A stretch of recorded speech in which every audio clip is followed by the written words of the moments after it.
Get paid fast with more ways to accept payments with debit cards, credit cards and PayPal using QuickBooks Online. To get started, you'll need to set up online invoice payments in your QuickBooks Online account. There are two ways you can begin this setup. The first is by selecting the Apps tab. Here, you can search for the app Accept Card Payments with PayPal. Then click on Get App Now. The other way you can connect to PayPal is by creating a new invoice and then clicking Connect to PayPal next to Payment Options. When you click through, you can see the benefits of enabling your invoices with PayPal. You can learn more about transaction fees by clicking here. Click on Get Started to get set up. Then you will be asked to give PayPal permission to securely connect with QuickBooks.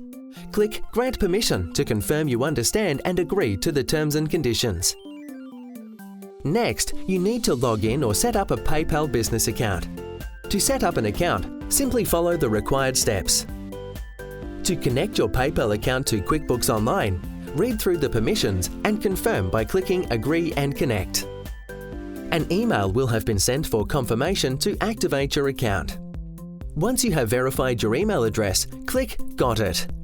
QuickBooks will recommend a name for your PayPal account. You can change this by clicking on the pencil icon on the right. Once complete, click Next. You can also change the name for your PayPal fees by clicking on the pencil icon on the right. Then click Done once complete. Your PayPal account is now connected to QuickBooks. Click Got It to get started. You've now set up PayPal. You're ready to send online invoices with a Pay Now button.